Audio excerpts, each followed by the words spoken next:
Hi students, मैं सोनिया विद्या गुरु से current affairs का नया सेशन स्टार्ट करने वाले हैं। जून 2024 के करंट अफेयर्स हैं। सेशन अगर आपको अच्छा लगता है, लाइक का बटन दबाने का ऑप्शन होता है, कर दीजिएगा। अगर हो पाए तो शेयर करिए अपने फ्रेंड्स के साथ। चैनल को सब्सक्राइब करना मत भूलिएगा। नोटिफिकेशन आए इसके लिए बेल आइकॉन जरा दबा दीजिए, क्योंकि अगर बेल आइकॉन दबाएंगे तभी तो आपके पास नोटिफिकेशन पहुंचेगा, आपको पता चलेगा कि कब हमने नया एग्जाम रिलेवेंट वीडियो डाला है। हमारा पुराना चैनल डिलीट हो गया था, अभी आपकी हेल्प की ज़रूरत है, तो चैनल को सब्सक्राइब करिए ताकि लंबे वीडियोस डाल पाएँ। अभी बहुत छोटे वीडियोस डाल पा रहे हैं, मैं बहुत क्वेश्चंस होते हैं मेरे पास, लेकिन मैं डाल नहीं पाती हूँ। तो आप देख पा रहे हैं वो वीडियो अब इस बार भी छोटा ही है।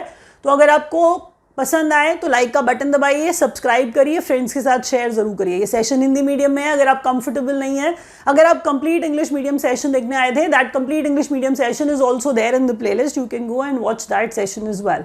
टॉपिक वाइज करंट अफेयर्स पढ़ते हैं हम लोग। तो टॉपिक वाइज करंट अफेयर्स में पहला क्वेश्चन है इंटरनेशनल न्यूज के अंडर क्या, जरा देखिए। कहता है ग्लोबल जेंडर गैप इंडेक्स 2024 आया।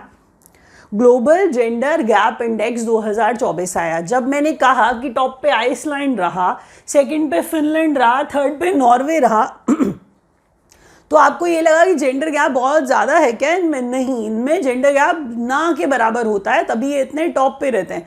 तो आइसलैंड, फिनलैंड और साथ में नॉर्वे, तो ये ऐसी कंट्रीज़ हैं जो आपको बहुत ज़्यादा टॉप पर ही दिखती हैं हमेशा। 129th रैंक है इंडिया का और वर्ल्ड इकोनॉमिक फोरम इसे पब्लिश करता है। प्लीज़ सुनिए, जब कोई इंडेक्स, जब कोई रिपोर्ट इंटरनेशनली अगर उसकी बात की जा रही हो तो आपके दिमाग में हमेशा सिर्फ 3 चीज़ें होनी चाहिए। याद रखिएगा कि एक इंसान आपको पूरा वीडियो बना करके दिखा देगा कि gender, global gender gap index आ गया और उसमें पूरी लंबी कहानी सुना देगा। तो आपके लिए काम की चीज़ें सिर्फ 3। आप बच्चे हैं, टाइम आपको अपना खुद ही बचाना होगा। तो पहला क्वेश्चन कि वो इंडेक्स कौन बनाता है, कौन सी ऑर्गेनाइजेशन? वो है वर्ल्ड इकोनॉमिक फोरम। उसके बाद इंडिया का रैंक क्या है? 129वां 146 देशों में से, देखिए। और तीसरा, कौन टॉप पे रहा? तो आइसलैंड टॉप पे रहा। यहाँ पर फिनलैंड और नॉर्वे भी इंपॉर्टेंट लग रहे थे, इसीलिए मैंने लिख दिए। तो इन 3 चीज़ों के अलावा सब कहानी है, मत पढ़िएगा। नेक्स्ट क्वेश्चन देखिए, 50वें नंबर का G7 समिट है, बोर्गो एग्जानिया, अपुलिया, इटली में हुआ। अब आपको लगेगा क्या कहानी पढ़ने लगी, क्या बोलने लगी। तो 50वें नंबर का G7 समिट हुआ, अपुलिया इटली में हुआ। ये इंपॉर्टेंट बात है यहाँ पर, ये आपको याद रखनी है। दोबारा सुनिए, 50वें नंबर का G7 समिट हुआ। तो यहाँ पर G7 समिट की बात हो रही है और 50वें नंबर का है, तो इंपॉर्टेंट है। अपुलिया इटली इस जगह का नाम है जो आपको याद रखना है। तो प्लीज़ याद रखिए हर हाल में, वेन्यू बहुत इंपॉर्टेंट होता है।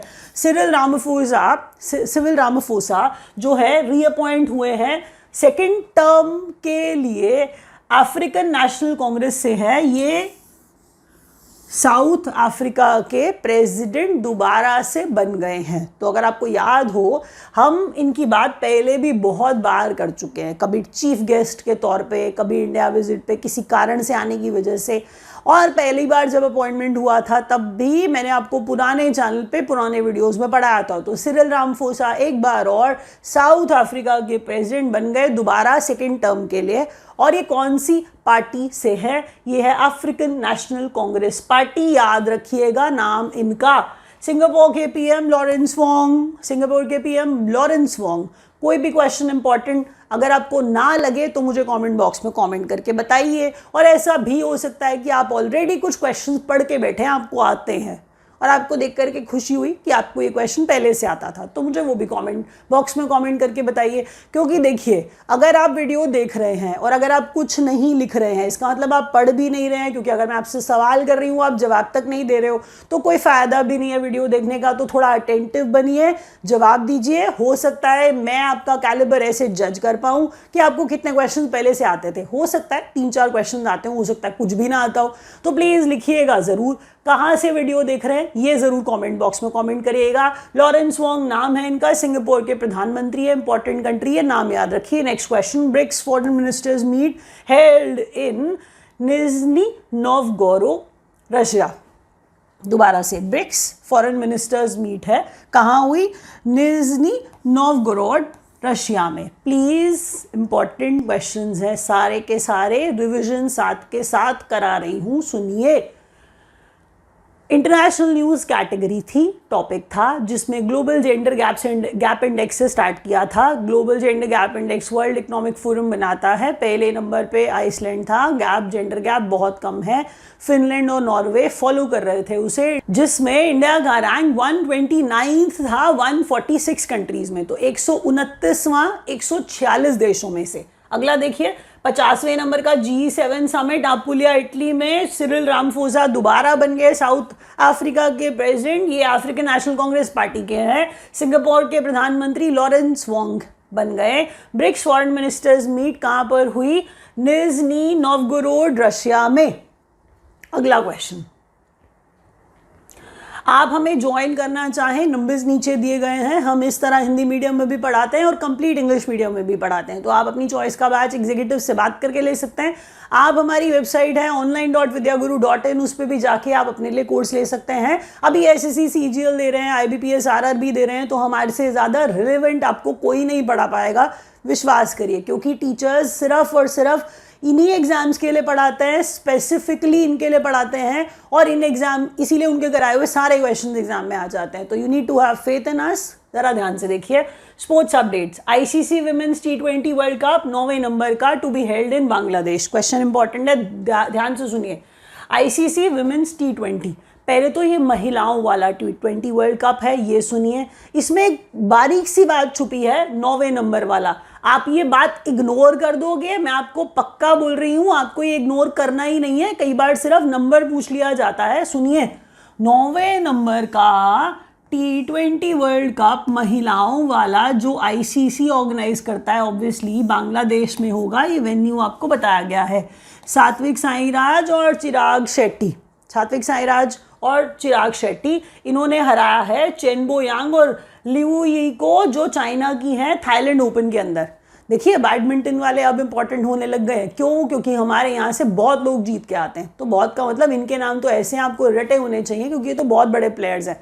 सात्विक साईराज और रांकी रेड्डी और चिराग शेट्टी बहुत इंपॉर्टेंट प्लेयर्स हैं। आप जानते हैं हर कुछ जीत के आ जाते हैं, बहुत अच्छे से और बहुत आराम से डिफीट किया इन्होंने चेन बो यांग को, लिऊ यी को। चाइना से हैं ये दोनों, चाइना वालों को हराया है इंडिया वालों ने, और थाईलैंड ओपन के अंदर हराया है। नेक्स्ट क्वेश्चन देखिए, mains junior hockey world cup 2025 वाला, जो 14वें नंबर का होगा, जो इंडिया में होगा। ठीक है जी, men's junior hockey world cup 14th number वाला इंडिया में होगा world cup. Para athletics world championship 2024 11वें नंबर वाली in Kobe Japan, first China में, सेकंड ब्राजील में, थर्ड उज्बेकिस्तान में, और हम कह रहे हैं इंडिया 6th। मतलब हम एक्चुअल में विनर्स बोल गए। दोबारा सुनिए, पैरा एथलेटिक्स वर्ल्ड चैंपियनशिप 2024 वाली 11वें नंबर वाली कोबे जापान में हुई, जिसके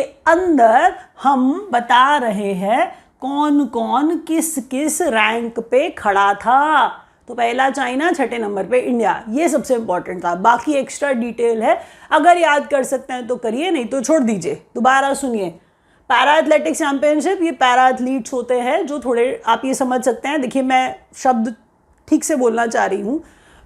जो आप एथलेटिक्स चैंपियनशिप जनरली देखते हैं तो उसमें पैरा एथलीट्स होते हैं जिनमें थोड़ा सा कुछ बॉडीली डिफेक्ट हो, किसी भी तरह से क्रिपल्ड हैं या डिसेबल्ड हैं, तो पैरा एथलीट्स हैं। ये बहुत अच्छा खेलते हैं, सारे के सारे बड़े बढ़िया होते हैं, तो पैरा एथलीट्स हैं। वर्ल्ड चैंपियनशिप इसकी 11वें नंबर वाली कोबे जापान में हुई, फर्स्ट नंबर पे चाइना और 6th नंबर पे इंडिया रहा। हम कह रहे हैं ऑफिशियल पार्टनर जो है इसका, स्पॉन्सर मतलब athletics federation of India, Puma. सुन लीजिए दोबारा से, ऑफिशियल पार्टनर या फिर sponsor of athletics federation of India, Puma. यहाँ पर बात हम एथलेटिक्स फेडरेशन ऑफ इंडिया की बात कर रहे हैं। ठीक है जी, हमने एथलेटिक्स की बात ऊपर कर दी तो आपने इसकी खिचड़ी पक्का पका देनी है। मैं वो वर्ल्ड चैंपियनशिप में भी अगर एथलेटिक फेडरेशन ऑफ इंडिया तो जाएगा ना अपने एथलीट्स लेकर के, तो एथलेटिक्स फेडरेशन ऑफ इंडिया का स्पॉन्सर पूमा है, sports updates, ICC women's world cup T20 हम कह रहे हैं बांग्लादेश में 9वें नंबर का। Satwik Sairaj, Rankireddy, Chirag Shetty, Chen Boyang और ली को हरा करके थाईलैंड ओपन जीत गए। Men's junior hockey world cup 14वें नंबर वाला जो 2025 में इंडिया में होगा। पैरा एथलेटिक्स वर्ल्ड चैंपियनशिप 2024 वाली 11वें नंबर की Kobe Japan, first China, India 6ठे नंबर पे। ऑफिशियल पार्टनर जो है एथलेटिक्स फेडरेशन ऑफ इंडिया का प्यूमा। नेक्स्ट क्वेश्चन, बड़े इंपॉर्टेंट डेज और डेट्स हैं जून के, प्लीज याद रखिए, मिस मत करिएगा। देखिए मैं अपनी तरफ से कितने भी इंपॉर्टेंट क्वेश्चन लाने की कोशिश करती हूँ, आप ये जानते हो, लेकिन प्लीज़ आप ये भी तो सोचिए दूसरे सर भी हैं, वो भी इंपॉर्टेंट से इंपॉर्टेंट क्वेश्चन डालने की कोशिश करते हैं। अगर आप देखेंगे तो आपको फ़ायदा हो जाएगा। तो प्लीज़ देखिए, उनके भी क्वेश्चन इतने अच्छे होते हैं, इतने सेलेक्ट किए होते हैं कि आपको करंट अफेयर्स के लिए शायद कुछ और उसके बाद पढ़ना ही नहीं पड़ेगा। और करंट अफेयर्स का सेक्शन अब एसएससी के एग्जाम में भी बहुत ज़्यादा आता है और आईबीपीएस और एसबीआई के एग्जाम में भी बहुत आता है। हर एग्जाम आप जो भी दे के आइए गवर्नमेंट जॉब वाला, वो बहुत ज़्यादा स्टैटिक जीके नहीं पूछते हैं, अब वो बहुत ज़्यादा करंट अफेयर्स पे ध्यान देते हैं। तो प्लीज़ करंट अफेयर्स को प्लीज़ ध्यान से देखिए, आपका भला हो जाएगा, एग्जाम में क्वेश्चन आ जाएंगे। इंपॉर्टेंट डेज एंड डेट्स हैं, वर्ल्ड ओशंस डे 8 जून को, जिसका थीम अवेकन न्यू डेप्थ्स। दोबारा, वर्ल्ड ओशंस डे 8 जून को ऑब्जर्व करते हैं, जिसका इस बार का थीम अवेकन न्यू डेप्थ्स। तब डीप है ओशियन तो इसलिए डेप्थ्स, ऐसे करके रिलेट करिए। वर्ल्ड एनवायरनमेंट डे 5 जून, थीम इसका land restoration, desertification and drought resilience. Slogan इसका our land our future, we are #generation restoration. तो इस बार तो याद होने ही नहीं वाला आपको ये, लेकिन आपको ये 3, 4, 5 बार बोल के पक्का याद हो जाएगा। तो करिए, करना है। वीडियो खत्म होने तक नहीं याद हो रहा तो लिखिए प्लीज़। वर्ल्ड एनवायरनमेंट डे 5 जून को ऑब्जर्व करते हैं, जिसका थीम लैंड रेस्टोरेशन, खत्म, डेसर्टिफिकेशन एंड ड्राउट रेजिलियंस। कर सकते हैं, कर लीजिए, बहुत अच्छा है। क्योंकि कई बार अगर आपसे पूछा जाता है तो वर्ड्स में थोड़ा हेर फेर करके ऑप्शन बना देता है, तब चीज़ें मुश्किल हो जाती हैं। तो डेजर्टिफिकेशन, डेजर्ट वाला, लैंड को रिस्टोर करना है, रेस्टोर करना है, ड्राउट रेजिलियंट बनाना है, ड्राउट सूखा पड़ने वाली बात हो रही है। इसका एक स्लोगन भी था, किसका? World environment day, our land our future, we are #generation restoration. तो हम रिस्टोर कर लेंगे, हम रिस्टोर कर लेंगे। वर्ल्ड फूड सेफ्टी डे 7 जून को ऑब्जर्व करते हैं, food safety, prepare for the unexpected. तो आप बहुत सारी अनएक्सपेक्टेड चीज़ें सोशल मीडिया पे आजकल देखते रहते हैं ना फूड के बारे में, तो वो कह रहा है चलो food safety, prepare for the unexpected. तो वर्ल्ड फूड सेफ्टी डे 7 जून को ऑब्जर्व करते हैं, भूलिएगा नहीं। वर्ल्ड फुटबॉल डे 25 मई को ऑब्जर्व करते हैं। एक आधा क्वेश्चन कभी छूट जाता है तो मैं डाल देती हूँ, याद कर लो अच्छे बच्चे की तरह। जून का लास्ट पार्ट ही था ये। इंपॉर्टेंट डेज एंड डेट्स हैं, वर्ल्ड ओशन डे 8 जून को, अवेकन न्यू डेप्थ्स इसका थीम। वर्ल्ड एनवायरनमेंट डे 5 जून को, लैंड रेस्टोरेशन, डेसर्टिफिकेशन और ड्राउट रेजिलियंस इसका theme. World food safety day, expect anything, something like that, 7 जून को ऑब्जर्व किया जाता है। Food safety, prepare for unexpected इसका थीम। वर्ल्ड फुटबॉल डे 25 मई को ऑब्जर्व करते हैं। इसके साथ हम आ गए, सेशन खत्म हो गया भाई। लाइक कर दीजिए please. Thank you so much for watching.